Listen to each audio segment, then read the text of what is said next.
Welcome. You are listening to the Be a Better Being podcast hosted by Michelle Zellner and Sasha Berscheid. Michelle and Sasha are here to give you information and inspiration to help you live your healthiest, happiest lives. Thank you for tuning in. We hope you enjoy the show. Greetings, Better Beings. Thank you for listening to the Be a Better Being podcast. I'm Michelle Zellner, your host.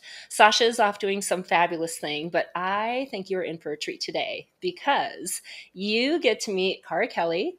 If you listened to last week's podcast, you were introduced to her husband, Brandon. And today, I am super excited to have this conversation because Cara has quite a story and she has so much wisdom to share that I think you're going to find a lot of value in this conversation. So welcome, my friend. Thank you for coming on and sharing your life with me today. Yay, you're welcome. I'm so happy to be here. It's always a pleasure to chat with you, and I'm so pumped to be on your podcast, so thank you.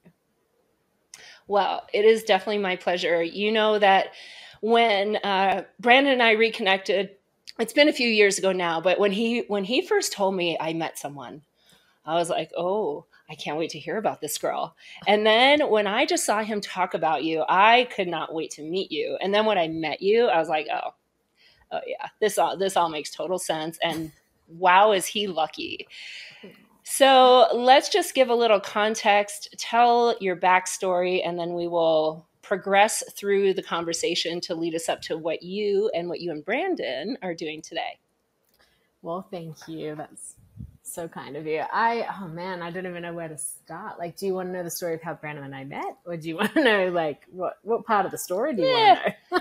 I mean, we that's certainly part of your journey, but just I'm sure the listeners are like, ooh, I love her accent. Where is she from? So let's start with that. So yeah, okay. So because there's so much to the story, but yeah, I'm originally from Australia. I lived in Australia for first 25 years of my life, and I was from a small town. I went to college. I was the first person in my family to graduate high school. First person in my family to go to college, and I studied to be a teacher. And I honestly thought that was my forever thing. I thought that I was going to be a teacher, a middle school teacher for the rest of my life. And I really did love it. I was very passionate about it. I was very good at it. But I just got to a certain point where more than anything, I felt called to leave my hometown. I was just like, it's a, small town, small talk, all that kind of stuff. And I decided to leave Albury when I was 25 years old, and I moved to Scotland. That was the first big step. My mum's from Scotland, so it was kind of an easy step, and it was a very logical decision. It was like, okay, I can get a British passport. Let's just go to Scotland, do a year abroad, which is very common for Australians to do. And I thought, all right, I'll do that. So I went, and it was beautiful, and I love my family there, but you ever know that feeling where you're like, something's not right. Like this doesn't feel like I'm where I'm supposed to be. And that was really a huge moment in my life because I lived my life very logically and very calculated until that point. And I actually was asked to be a trainer for an international trainer for an education program in San Diego. So I flew over to the US and I did that, and I traveled for 2 months in the US. And it was that moment I landed in the US that I just remember having this overwhelming feeling of, this is where you're supposed to be. I don't know why, but this is it. Like, this is where you're supposed to be. And so, yeah, it's a crazy, crazy story of kind of how it all came to fruition. But I basically, for the first time in my life, really followed that inner guidance system, which I call your truth. I followed that, and I moved to the US, even though it defied all logic. Everyone told me not to. Everyone told me to play it safe and work hard, earn some money and do all the things and do it right. But I just was like, I have to do this. And I, for the first time in my life, really took that courageous leap of faith, and it seriously changed the course of my life. Well, when you say a leap of faith, I think that is an understatement. To do that at 25, 26 years old, right? That's a big deal. I do want to circle back. Did you say you are the first person in your family to graduate high school? Yes. Yeah. Wow. Let's talk about that for a minute, because I didn't know that. I've known you for years. I knew you're the first person to graduate college, but high school.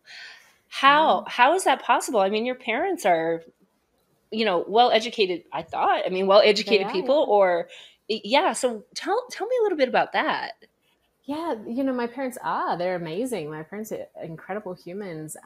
But I don't even really, it's kind of crazy. I don't know the full backstory, but I know my dad had a lot of health problems when he was younger, and he ended up going off and doing a trade, kind of at a younger age. But he's now an architect, so like he managed to get into that without needing any college degree. And my mom, she ended up, she didn't graduate.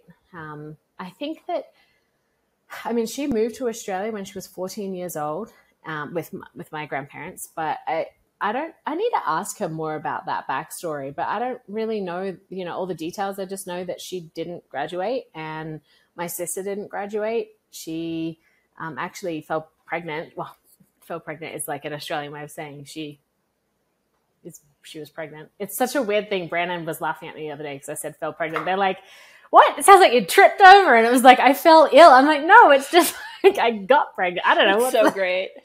So anyway, she ended up having a baby at like 17, 18. And so she didn't graduate. But I mean, she's also a phenomenal human, but she didn't graduate. And at that point, really, I looked at even all my cousins, and I was the first one, which was kind of mind blowing. Like, Yeah, that really is. And then not only high school, but college. So was there support and encouragement to go to college, or was it very much like, oh, Cara, stay here and follow our path and stay close to home? Like, what was that like? No, my family's always been so incredibly supportive and proud of me, and always like, whatever I wanted to do, they always pushed me along that path. And I know, like, if I didn't go to college, I would have been loved and accepted, but going to college also loved and accepted. So I was very lucky that I didn't ever feel forced into it. I put pressure on myself because my circle of friends at school, I remember they were all going to college, and I was like, well, I guess I should. Like, that's what everyone else is doing. And so initially I applied through early entry, which in Australia, basically it's not based, I don't know if it's the same here, I can't remember, but it's not based on your final, it's called your HSC in Australia, but your final like exams. It's not based on that. It's based on your application and how hard you work throughout the year and whatever else. And I got accepted, but I applied for business school, and it was hilarious because at the time I remember going, and I went for the first 2 weeks, and I sat there and they're talking about microeconomics, macroeconomics. And I just was sitting there going, I couldn't care less about anything they're talking about right now. Like, this is not me. And so I dropped out after 2 weeks, and I took a year off, and then I ended up going back after a year, and I ended up studying teaching. But my family was really supportive. I mean, they didn't know how to support me in a lot of ways. Like, they didn't know what I would need going to college, but it's also, I think, in Australia, I think it's easier to navigate the education system in Australia than it is in the US. So, well, that's amazing. And, kudos to your parents for nurturing this unique way of life, because it's very, different from how they grew up. Obviously, I know people in my life that their parents found a certain way for themselves, and because my friends wanted to do things differently, they did not get the support of their family. And it's just tragic to see that. So I think that's really special, and a big deal, because I'm sure it's very scary to let see their little girl go off to different countries and to do something entirely different. But I imagine they're immensely proud. I can imagine. I'm sorry. I was going to say, I think a big part of why I felt called to move overseas is when I was 16, actually, I went with my mom and my grandparents to the UK, because that's where all my mom's family is, my grandparents, all their family is over there. And my mom and my grandparents were going, and I was like, can I come? Mum said I had to save up half my ticket, I had to work for it, but also she would pay for half my ticket. And I went, and it was life-changing for me. Like, that really allowed me to see a different world and different experience to what I had. And I think like mom and dad both always wanted us to be independent women and go out in the world. But it is that kind of, it's a challenge. Like I know it was hard when I did move to Scotland, and then now that I have kids and everything of my own in another country, I know it's really hard, especially for my mom. Like she struggles with it sometimes because she wishes we were closer, but she also knew that was what was best for me. So she's very good at like, I trust you and I trust what's best for you as much as it's hard for me, you know, which is, I'm very grateful for that. Yeah, it's a special relationship because I know, as we know, I don't have kids, but I know because I talk with a lot of people how hard it is to let their kids go because they do want to be close, and they want to be close, especially when they have grandkids, and they feel like, well, this is now my time. I should be able to spend as much time with my grandkids as I want. And, you know, for your mom to recognize that if you are not happy, then it's not going to be good for anybody. And if you are doing what really is aligned with your spirit and your soul, that eventually will benefit everybody. So yay, Cara's mom. What's her name? Gail. Yay, She's Gail. the best. That's fantastic. I can relate to that feeling you had when you landed in San Diego. That was the feeling I had when I was 8, when I landed in Hawaii for the first time. It was not at that point in my life an option to just stay there. Yeah. But found a way to make that happen as soon as I could, which was to go to college there. So you arrive in San Diego and it feels like home. It feels like this is where you belong, and take us from there. Yeah, you know, it's funny that feeling, the initial point to the US was New York. And it wasn't New York or San Diego. It was just the US was the feeling. It was like, and it was funny because prior to that, I never in my wildest dreams thought I'd move to the US. Like that was not like a childhood dream. It wasn't anything like that.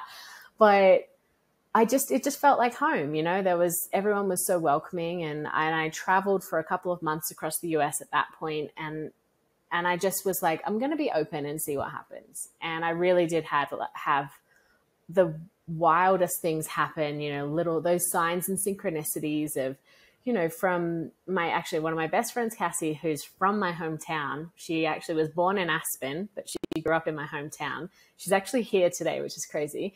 I haven't seen her in months, but she had said to me, because after high school, she came back and lived in Colorado. And I had visited her once before, but this time she was actually back in Australia, and she was like, she was traveling. And we're like, let's meet up and travel together. So we did. We met up in Colorado, and she's like, my dream, I've wanted to go to Lake Powell for the longest time. I really want to go on a houseboat in Lake Powell. I was like, all right, I'm up for the ride. Like, I'm just traveling, whatever. And so she knows someone who knows someone else, and we get on this houseboat, and in fact, I think something happened, like the person that she knew was going to be on the boat and he had to cancel, and we just were like, whatever, we'll just go. And we get on this houseboat, and there's like 20 people, right, on the houseboat, camping, whatever. And prior to this, so we didn't know any of them, but prior to this, I had sent an email to a bunch of different districts, like district coordinators of the AVID program, because that's what I worked with at the time. And I thought, I'm just going to put my feelers out. Let me just see what's out there. School year had already started, so I thought very unlikely to get an AVID position, but let me just see. And I send it to a bunch of places, and I get one response. Everyone else is like, just look online, you know, kind of brushed me off. There's one response from this lady, and she was like, why don't you look at Denver, Colorado? Because I think that there might be some positions there. And I was like, Denver? I've never been to Denver. Not interested in going to Denver. I'd been to Aspen, and I thought, if anything, maybe I'd go there because I knew it. But I was like, nah, don't know anyone there. Not interested. Don't like big cities, that kind of thing. And then we get on this houseboat, 20 people, all from Denver. One was from Boulder and the rest are from Denver. And I was like, okay, all right. I'm listening. I'll pay attention. You know, those little signs, like it was so many of those things. And one of the times we get on a ski boat with one of the guys, and he's playing like his iPod at the time, because this is back, 2012 iPod, and an Australian singer-songwriter, Xavier Rudd, comes on. And I'm like, what? You know Xavier Rudd? And he's like, yeah, I love Xavier Rudd. Like no one, at the time, I didn't know anyone hardly in Australia that knew him, let alone here. And he goes, yeah, he's amazing. He's coming to Boulder on November 11th. You guys should come see him play. And I'm like, one, why do you know that? Two, that's my birthday. So like, it was just all these little things. And that was kind of, those moments led to me going back to Scotland, being like, I know I need to move to the US, but I don't know what to, like, I don't know how. And I just ended up kind of meditating on it. I went on a hike, and I remember the feeling of, I meditated and I opened my eyes. I had all these swans around me, and it was just like, you need to go. I just got a very clear message. You don't know how, but just go. And I came back to my great uncle and I was like, I've got to do it. I got to go. And he's like, I'll help you with your ticket. I said, okay. And so I got on that plane, I flew over, and yeah, it was like a couple of days before my birthday. We went to the Xavier Rudd concert and I ended up getting my dream job 2 days later. Cassie was like, I'll move here with you. And so she moved back, and we ended up getting a house like a day after that. Like everything just fell into place, and it was so beautiful. So you are 25 at this point, 26 roughly, thereabouts, and found your way where your soul has met its place where it should be.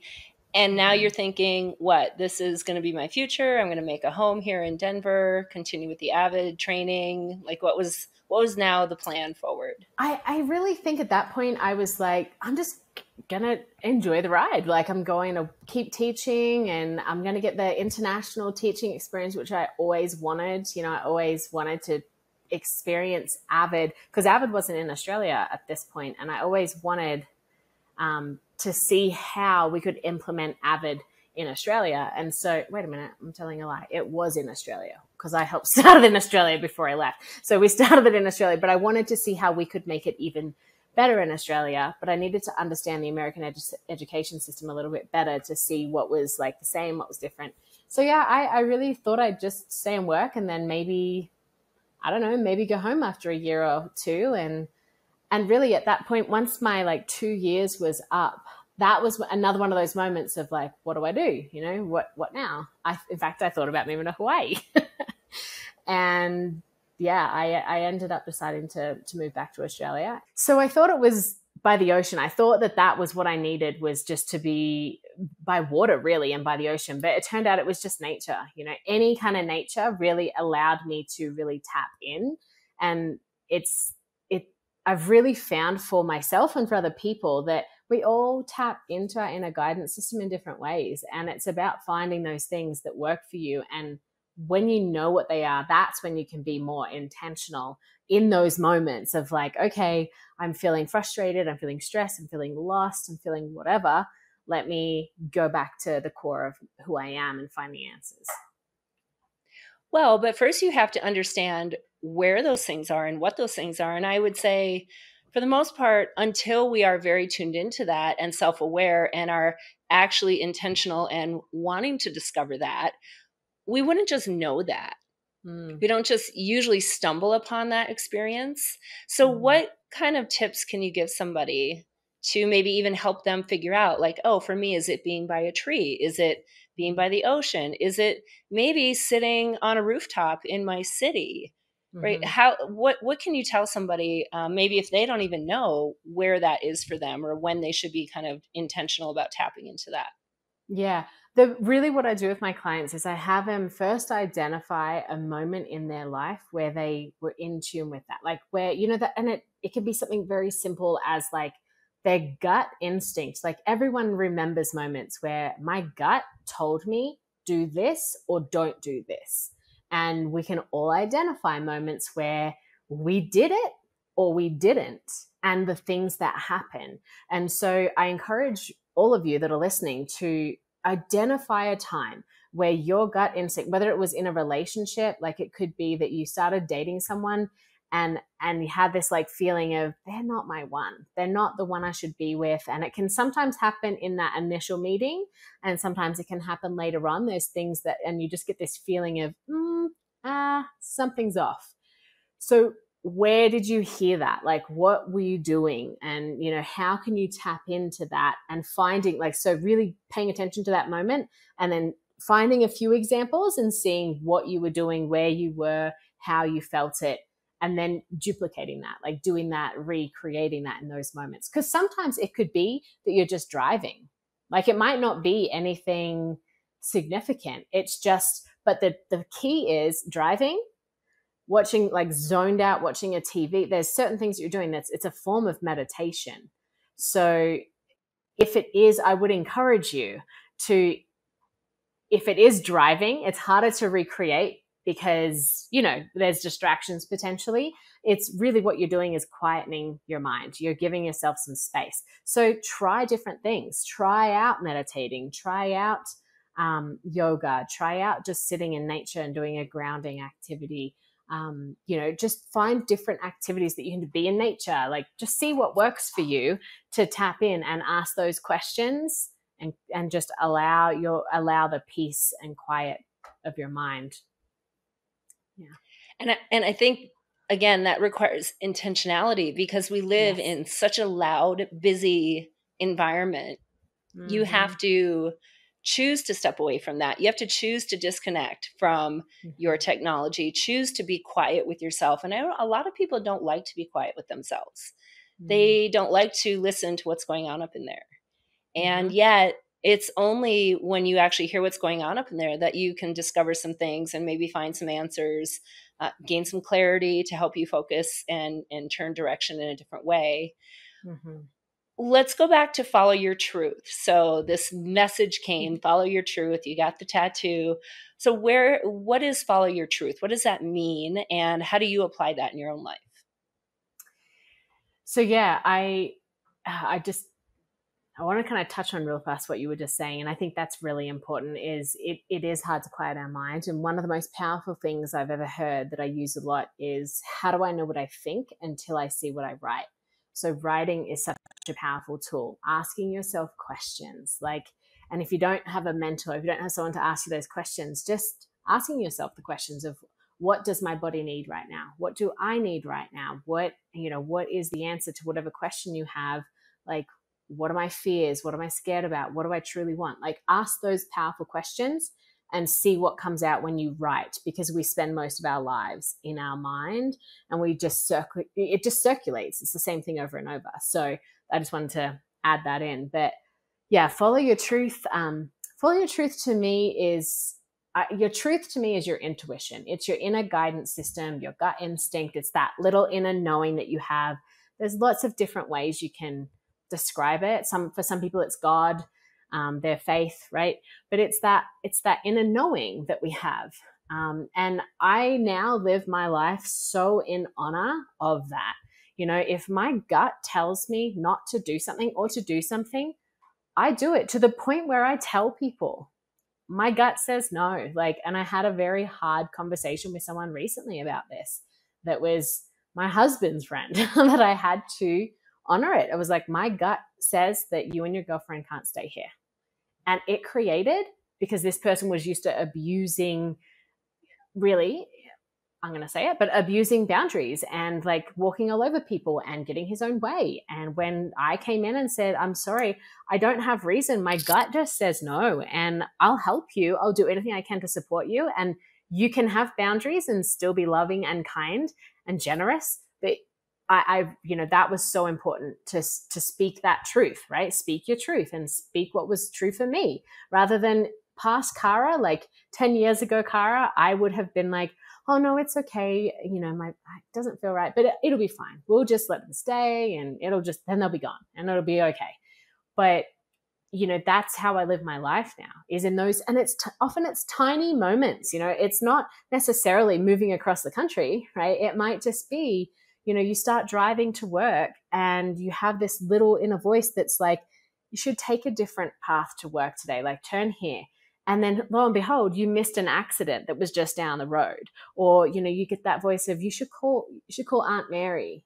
And you're like, I haven't spoken to her in a while, or I just spoke to her yesterday. And you call and something could have happened.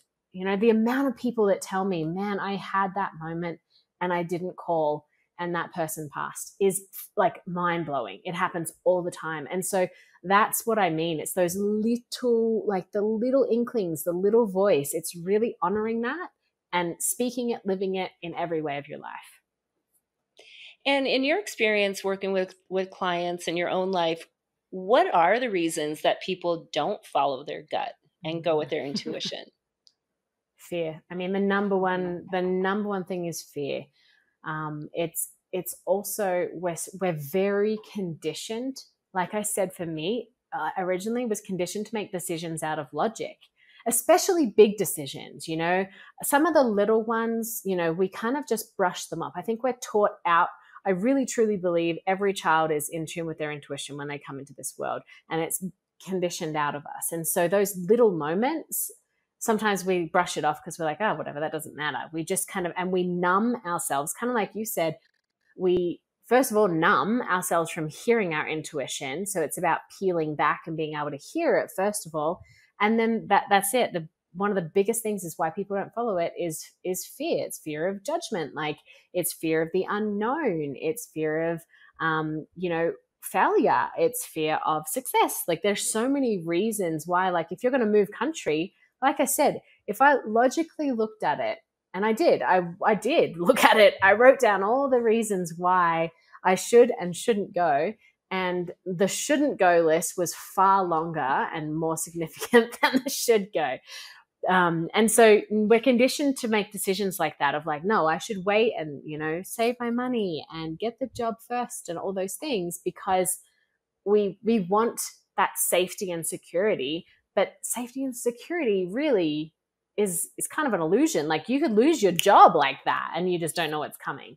And so it's the more we can trust in that space, the more courage. And that's the biggest thing that people, I think, more, it takes courage. It really does take struggle with.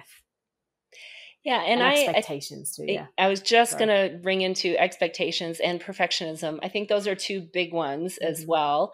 I have shared many times on this podcast that I am not a perfectionist, but I have a lot in my life, and they struggle making decisions because what if it's the wrong one, right? What if they play the what if game? Me. And that was 100% so how do you guide like somebody total people pleaser through that challenge?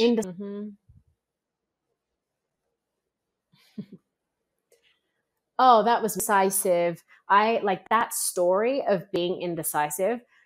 I had to rewire my brain. I had to change. I carried that backpack for the longest time, and it was like a badge of honor. Like, oh, I'm so indecisive. Yeah.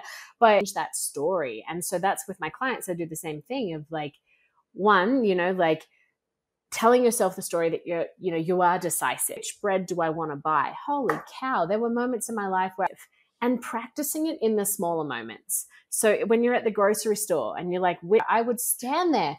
Well, this one costs this much. This one has this much calories. This one has really? I'm going to spend that much of my brain power on which bread to buy. Like, what happens then? And it's so real for so many people. So in those moments, catch yourself and say, in the big scheme of my life, how important is this decision? Ask yourself that question. And you're going to be like, it's not. It's really not.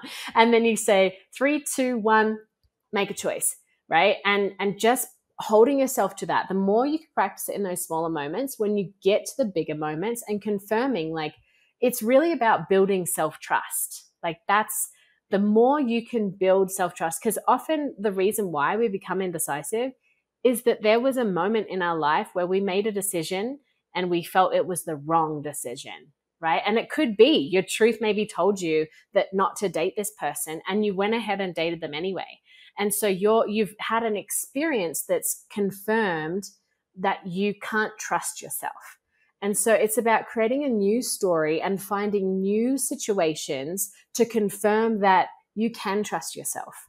And I do a really powerful activity around this with my clients, of where basically they find evidence to be indecisive, prove that statement wrong. So I am in, right? They find evidence, or I can't trust, and they make a new statement and prove that right. So then every time they want to say my own decisions, they find evidence to prove that wrong, right? So like, when's a time when you've made a great decision? And then new story, I can make fast decisions, like, I don't know which one to pick. there's that decisions that are going to serve me well with, all the information that I have. I'm going to make the most informed decision. Right. And it's just about knowing, like, I'll bounce back no matter what. If it's a small decision or a big decision, I'll bounce back, and knowing that you're always supported and guided. Like it's just, the more you can practice it, it's like a muscle, right? You have to keep flexing it. It's the courage muscle, the decisive muscle, the boundaries muscle. It's all practice. And that was the other thing, expectations. I was going to say is, like, a lot of people don't follow the truth because of expectations. Like, when I wanted to leave teaching, I'll never forget, I had a family member who I very much respect. And she said, Cara, we need teachers like you in the world. I can't believe you're going to leave the teaching profession. Man, the guilt. It's like, I can't do, and I already was struggling with the guilt of leaving. And that was the people pleaser in me. And I didn't want to upset. I didn't want to hurt other people, but I had just realized, like, no, this is my life. If they want to go out and be an amazing teacher, they can do that. This is my life, and I need to honor what's right for me. So, well, I think those are great examples. And for me, the way I think about it and the way I teach is, you first have to be very clear about what your core guiding principles and your goals and your values are. And then evaluate if you are living in alignment with those, if you're spending your resources, your time, money, and energy in ways that align with that. And very often we're not. And we're not because of expectations or obligations or the fear or whatever it is. And we can do that for a little bit of time and be okay. But if we live our lives in that way, then eventually it is going to negatively impact you, the individual, on a physical, mental, or emotional health level. And I think maybe that's the point at which people come to somebody like you or me to help them shift course, right? Figure things out. How do I navigate out of this and into a new situation? Is that kind of your experience? Yeah, absolutely. And it's usually people at that, like, point in their life where they're like, I am done with, like, trying to adhere to everyone else's expectations of me. And like you said, like, living out of alignment, like, you can physically get sick by living out of alignment. Like, I know that myself. My first year teaching, there was a lot of things. I was teaching my first year, which any teachers will know, that's a very stressful year. It's very stressful. I moved house multiple times. I was in a toxic relationship. A very near and dear loved one was in a physically and abusive relationship, and I wasn't speaking my truth, right? And I had tonsillitis, which is like strep throat, 7 times in 1 year. 7 times. And I remember going to the doctor the last time I got it. It was towards the end of the year. And he said to me, you need your tonsils out. Like, you're getting it so much, you need your tonsils out. And I said, and thankfully I had I think I'd started looking into mine at the physical connection, the metaphysical reasons, the psychosomatic, whatever, where your body, how your body shows your emotions, how it gets sick in certain areas. And I was like, I'm gonna just hold off on that, because I think that this is not to do with, I don't think it's my tonsils are the problem. And after that, I started speaking my truth more. I started reducing the stress in my life, and I left that relationship and all of that. And I got tonsillitis once since. I've had it once since then. And that was how many years ago? That was back in 2011. Yeah. So over a decade ago. So it's and that's crazy. The thing is, when you're out of alignment, you are stressed. So the metaphor that I often will use is, you can drive your car that's out of alignment. You can drive it for a little bit, but if you continue to drive a vehicle that is out of alignment, you're going to accelerate the wear and tear on everything else. Your human is the same thing. You can continue out of alignment for a little bit and you'll probably be okay. But the longer you go, the more damage you're going to be causing.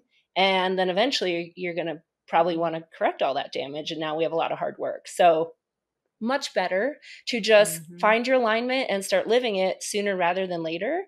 But that is really hard to do, right? Because again, we have all of these expectations and these plans and these other people who are chirping in our brains about what we should and shouldn't do, and somebody's opinion. And often their opinions, their judgments, their comments, they're either coming from a very good place or they're coming from what they know, not recognizing that there might be a whole bunch to your story that they don't know. And so I know whenever I've gone through this experience, and I mean, I've told this many times, right? When I told my parents I was going to be a personal trainer, my mom said, well, honey, if after a few months you have to get a real job, that's okay. This is 25 years ago, before personal training was a thing. So I understand why she would say that. It wasn't out of like, oh, I don't think you can do it. It was out of, what is this? Really? People are going to make you pay them to exercise? Well, I don't know about that, honey. So I think, when we're hearing the opinions and ideas of others, we should take it, evaluate it, because sometimes they're right. But it's about evaluating it and then choosing to go one way or another, but making it an intentional choice because we've taken that time to absorb the information, evaluate, and then determine, does this align with what I want? And then how am I going to start to move forward in that? Absolutely. Yeah, I totally agree. And I think a lot of the times it's a projection of their insecurities or their fears or all of that, like, is kind of just pushed off onto us. And it does. It usually comes from a place of love. And I think that something that I've found a little bit disheartening in a lot of the personal development world at the moment is that and this has been some of my experience in network marketing previously. Years ago, I was in network marketing, and some of the training was very much about, like, if people don't want to, if they don't see your vision or you're outgrowing people, leave them behind. And but the truth is, especially with network marketing, a lot of family and friends are genuinely loving and caring about you if they're like, hey, are you sure about this? Like, it's learning how to say, like, I hear you and I hear your concerns, but I still love you and I still feel like this is what I want to do. Like you said, sometimes they're right, sometimes they're not.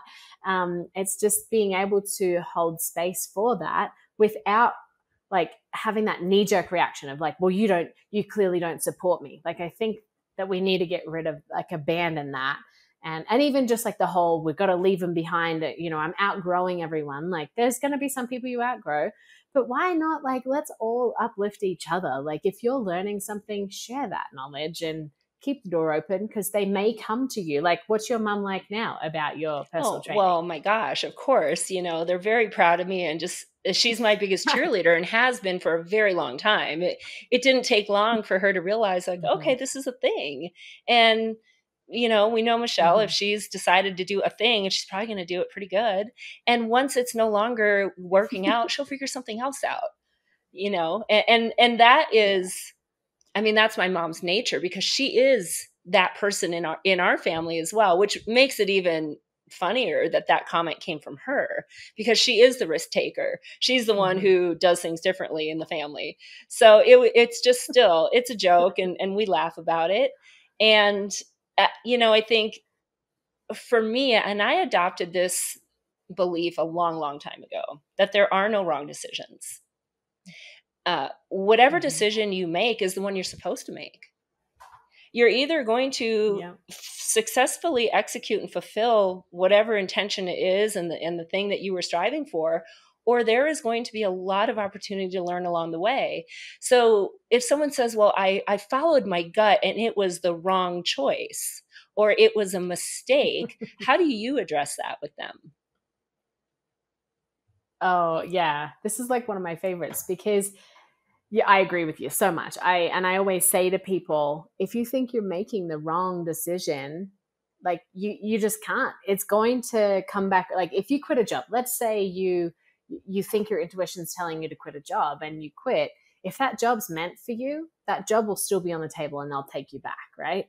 But it's also, again, if your gut leads you to something, that doesn't mean that we create a story in our head of what the rest of that story should look like. In fact, this is something that happened recently to me. My gut led me to the concept of running a conference, right? I had this like in my mind of I need to run a conference, and it was like on this day, at this time kind of thing. And I was like, let's do it. And I hit the ground running with it. And then I just started hitting like block after block. And there was things that were not flowing. And it was, to me, then my gut led me to see that this isn't the right time. I'm going to run a conference, but it wasn't on that timeline. So I've changed the timeline. But again, when early in my journey of following my intuition, I would have been like, well, that doesn't make sense because my intuition told me to do it this way. And that, but here's the thing. What did I learn? Oh my gosh, like I now know what I need to do. I now know like the pieces that we were missing. And, and so if your gut leads you to something and you think it's led you wrong, I really encourage people to ask, what did you learn? What was it you learned from that experience? Because, okay, let's go back to the dating experience. Like, let's say you were led to date someone, and to stay in that your gut led you to that relationship, and then it turned out to be a really not a great relationship, and it ended, right? Let's say it ended. If you didn't follow that and you that was the wrong decision, well, guess what? Rewind. Like, what about if you didn't go into that relationship and the next date you went on, it was like a really toxic relationship with a narcissist? Like, this one might have just not been great. Or yes. You know what I mean? Like, you just don't know. Like, it's kind of that sliding doors. My favorite movie of all time is Sliding Doors. Yes. We romanticize the outcome, right? We have this vision that if I would have done this, well, this would have happened. You don't know that. You don't know anything, right? And so, when we look back on something and say, oh, that was a mistake, how do you know that? What would you have been doing otherwise? And I mean, this is something that I've gone through in my own life, and I just kind of chatted with somebody about this in their life. They were up for what probably would have been the most amazing job ever, didn't get it. Of course, we're all disappointed because really felt like, oh, this was such a good fit, great opportunity. But you don't know what you don't know, right? Maybe there is a reason you didn't get that job. Toxic. There is a reason you aren't supposed to move to that place.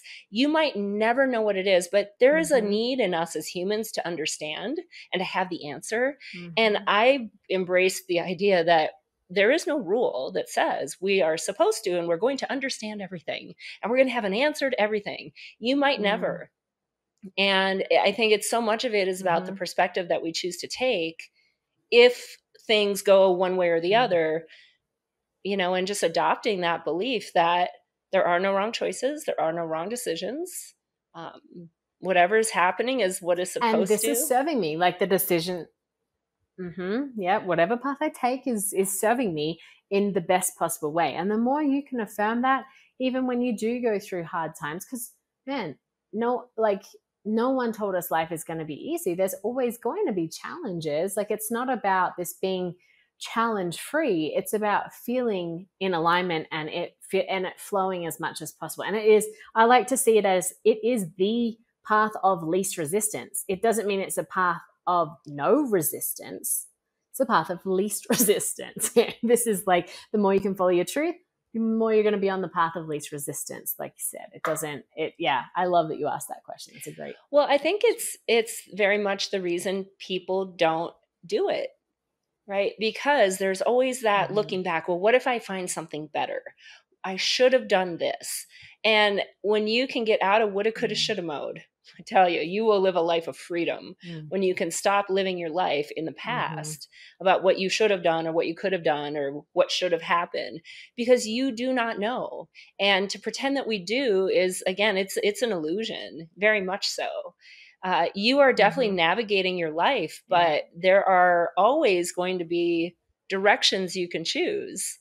And I mean, I've always thought it'd be an amazing superpower to just hover over and be able to live parallel lives and see how that all works out, which is one of the reasons I love that movie so much.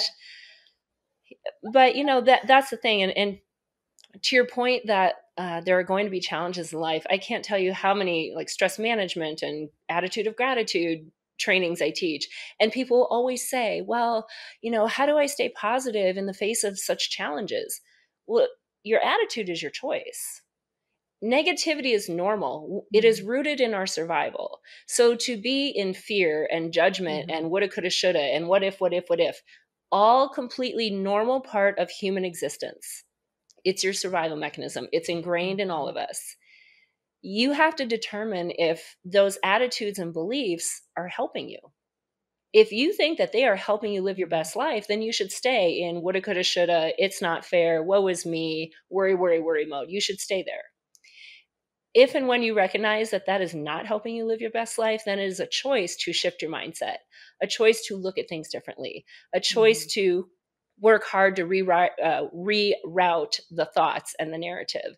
And it's very hard work because you are literally reprogramming your brain, right? What has been ingrained in us since the beginning of human existence. So life is a series of challenges. That's what it is. And Cara, I'm going to disagree with you. I think a lot of people were raised thinking that life will be easy. I think there are a lot of people that have had an upbringing that maybe their parents patted them from challenge. We don't want you to fall. We don't want you to make a mistake. We'll do everything for you to make your life easier because I don't want you to have the struggles that I had. And yet in doing that, we're often depriving people of the opportunity to learn and to hone and develop these skills. And then they become adults and they have no idea what to do when they get faced with a challenge. Yeah. No, I would agree with that. You're right. And I think that I think that the more we can realize, like you said, you can't control anything. There is nothing that we can, and as parents, like that's something I understand why so many parents want to try and make life easy for their kids. But like you said, you're setting them up for failure and to be slapped in the face by life, because there's going to be things they're going to have to figure out how to get up from. And yeah, that's a good point. So let's fast forward to where you are currently with Follow Your Truth. It's funny that you initially went to college for business and you're like, this is so not me. And here you are owning your own business, running your own business, right? You didn't think it was for you, but wrong. So tell us what you're up to these days. Yeah. I know it is. It's funny. I think of that often. I'm like, I wonder what would have happened if I had have gone that route. But yeah. Anyway, so now my big vision really is to empower and inspire people. I tend to mostly work with women who are kind of at that point that I was in my life of my teaching job no longer fulfills me. You know, I'm at that point of like a lot of women in their 40s, 50s get to that point where, especially with the pandemic and everything that's happened, man, so many people have started to look at their life and go, why am I doing this? Like, why am I spending so much of my time here? Or they thought that it was a really secure job and all of a sudden they've realized it's not. And they're realizing they're here for more. You know, they know they've got something bigger within them, but they don't know what that is. I work primarily with people like that. And I have one-on-one coaching. I also run programs. So Brandon and I run programs together now. We decided, this was a big part of the vision when we first met, was to join forces with both of our visions. And really our vision is to run more live events and work with people all over the world and, run programs where people really are like creating and designing the most uplifting and inspiring life that they can.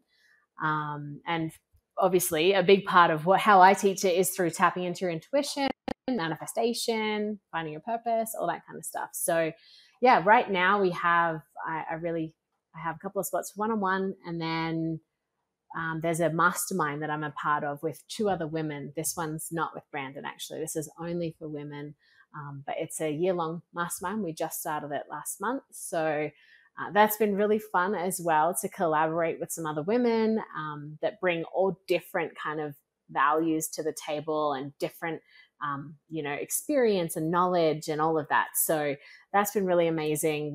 That's something that's open for people if they are interested as well. But yeah, Brandon and I run, also. No, I was just going to say, obviously you're doing really great and important work that I think when somebody is ready to invest in themselves, they will realize that having somebody to guide them is a very worthy investment. So we'll make sure to put all of your information in the show notes so people can loop in with what you have going on and stay connected with you. Before we officially wrap up, just any final tips that you can give to anybody who might be struggling. They're sitting on the fence with something. They know their gut is telling them one thing, but they're still doing something else. Anything that we haven't already covered that you can just share? Yeah, I would just say, if you're in that space of knowing your intuition's pulling you towards something, but you're not quite ready to take the leap of faith yet, I would encourage you to just remember that this life is for you.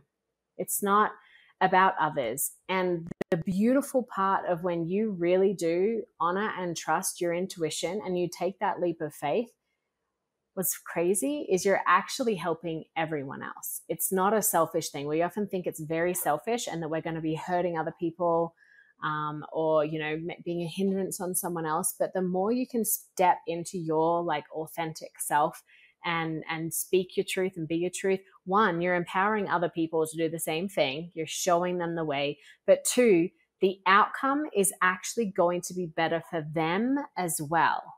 So often we stop ourselves from making a decision, like if it's ending a relationship or moving countries, like we think, oh my gosh, but if I do that, what about them?